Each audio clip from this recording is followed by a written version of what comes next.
Hello दोस्तों, नमस्कार दोस्तों, स्वागत है आप सभी का एक बड़ी और लेटेस्ट अपडेट के बारे में जो कि संबंधित है UP TGT PGT UP super TET. इसके अलावा अगर बात की जाए यूपी टीईटी के बारे में कुछ बड़ी और लेटेस्ट अपडेट को लेकर जो कि संबंधित है, अब होगी यूपी टीईटी और टीजीटी पीजीटी की परीक्षा। साथ ही साथ अगर बात की जाए सीएम योगी मीटिंग और सुपर टीईटी को लेकर, इन तमाम मुद्दों पर डिटेल में बात करने वाले हैं। चैनल को सब्सक्राइब करके बेल आइकन को दबा लें और वीडियो को लाइक कर दें, जिससे कि आपको रियल ऑथेंटिक जानकारी सबसे पहले मिलती रहे। शुरुआत करते हैं सबसे पहली अपडेट के साथ।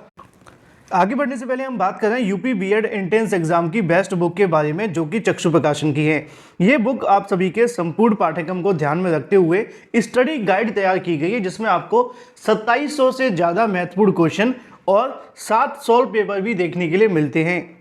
जिससे कि आप प्रीवियस ईयर क्वेश्चंस के साथ में मोस्ट एक्सपेक्टेड क्वेश्चंस जो कि आपकी परीक्षा में आने वाले हैं, उन सभी को आप लोग पढ़ सकें। इस बुक के अंदर आप सभी को वो सब मिलता है जो आप सभी की एक अच्छी रैंक लाने के लिए सबसे बेस्ट है। तो आज ही अपनी बेस्ट प्रिपरेशन के लिए UP BEd entrance exam crack करने के लिए अपनी तैयारी शुरू करें चक्षु प्रकाशन की इन बेस्ट बुक के साथ में। इन बुक्स के लिंक मैंने आपको वीडियो की डिस्क्रिप्शन में दे दिए हैं। आप चाहें तो अमेजोन या फ्लिपकार्ट से ले सकते हैं या फिर नज़दीकी स्टोर से। चक्षु प्रकाशन का स्टडी गाइड के साथ में प्रैक्टिस सेट भी आता है। इसको लेकर भी आप अपनी तैयारी को पूरे तरीके से टेस्ट कर सकते हैं और बेस्ट प्रिपरेशन कर सकते हैं। दोनों के लिंक आपको वीडियो की डिस्क्रिप्शन में दिए गए, अभी परचेज करें।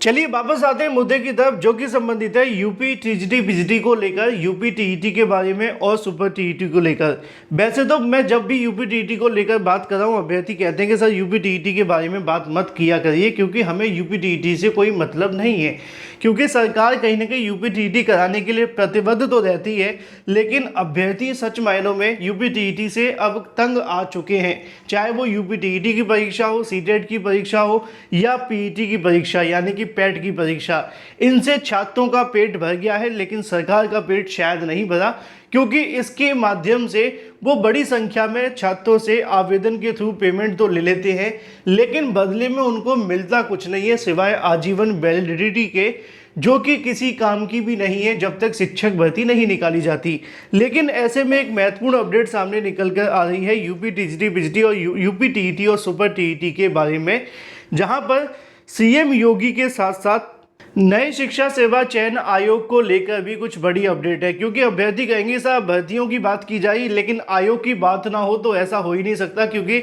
सब कुछ जो करना है वो नए शिक्षा सेवा चयन आयोग को ही करना है। और ऐसे में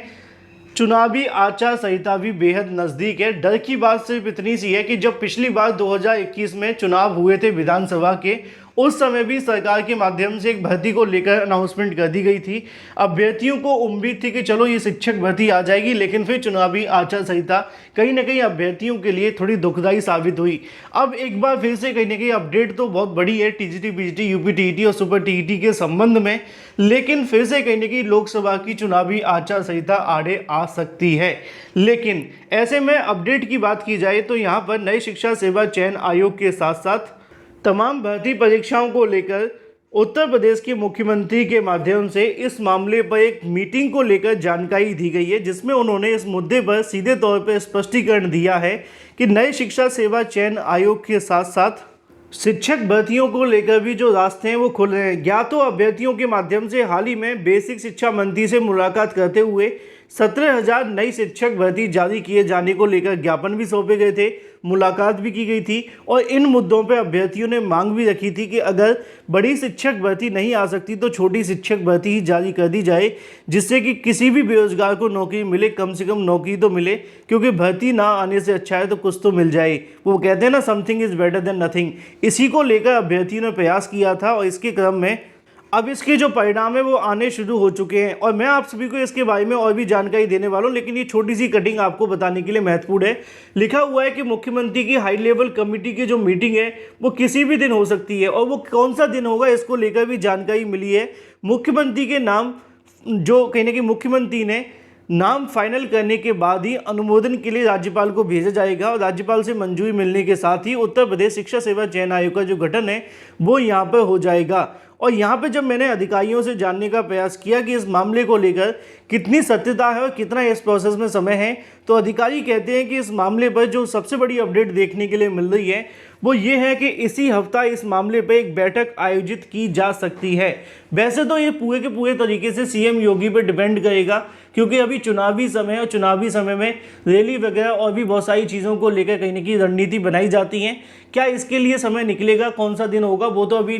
डिसाइड नहीं हुआ है, लेकिन अधिकारियों को सख्त दिशा निर्देश दिए गए हैं कि इसी सप्ताह किसी भी दिन इस मामले पर एक फाइनल बैठक होने जा रही है और इस बैठक के बाद यहाँ पर नए शिक्षा सेवा चयन आयोग के जो कहने के सदस्य और अध्यक्ष के नामों के लिए राज्यपाल को फाइल भेज दी जाएगी और अगर सब कुछ सही रहा तो मार्च के मिडिल में इन सभी अधिकारियों के नाम सामने होंगे। लेकिन इसमें समस्या सिर्फ इतनी सी है कि मार्च के मिडिल में क्या कहीं चुनावी आचार संहिता तो नहीं लग जाएगी, क्योंकि अभी तक चुनाव को लेकर कोई ऑफिशियल अपडेट तो नहीं है, लेकिन हो सकता है कि चुनावी आचार संहिता को लेकर चुनाव आयोग के माध्यम से अगर अनाउंसमेंट मार्च में कर दी गई तो उसी दिन से आचार संहिता भी प्रभावी हो जाएगी। लेकिन अभी इस मामले पर यह कह पाना संभव नहीं है कि चुनावी आचार संहिता कब से लगेगी, लेकिन उम्मीद जताई जा रही है कि इस महीने चुनावी आचार संहिता भी लग सकती है।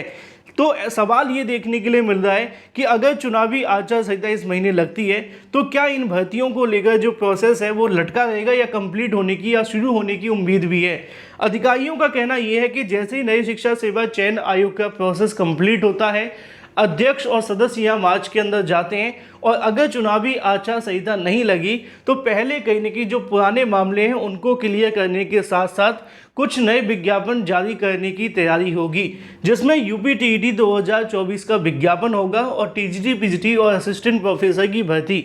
बाकी सुपर टीईटी को लेकर अगर सरकार को लगता है या सरकार कहीं न कहीं अभ्यर्थियों की बातों को मानती है तो शायद वो अनाउंसमेंट कर सकती है, लेकिन चुनावी आचार संहिता से पहले किसी भी भर्ती को पूरा करा पाना सरकार के बस की बात नहीं है, चाहे वो पुरानी भर्ती टीजीटी पीजीटी ही क्यों ना हो, असिस्टेंट प्रोफेसर ही क्यों ना हो, क्योंकि अभी इनकी परीक्षा होनी बाकी है, रिजल्ट आएगा फिर जाकर के नियुक्ति होगी। निश्चित तौर पे सब कुछ चुनाव के बाद ही हो पाएगा, लेकिन अगर आयोग का गठन आचार संहिता से पहले हो गया तो 100% यहाँ पे इन भर्तियों को लेकर जो प्रोसेस है वो शुरू हो जाएगा। शायद विज्ञापन यूपी टीईटी का जारी किया जा सकता है, ऐसा अधिकारियों का कहना है।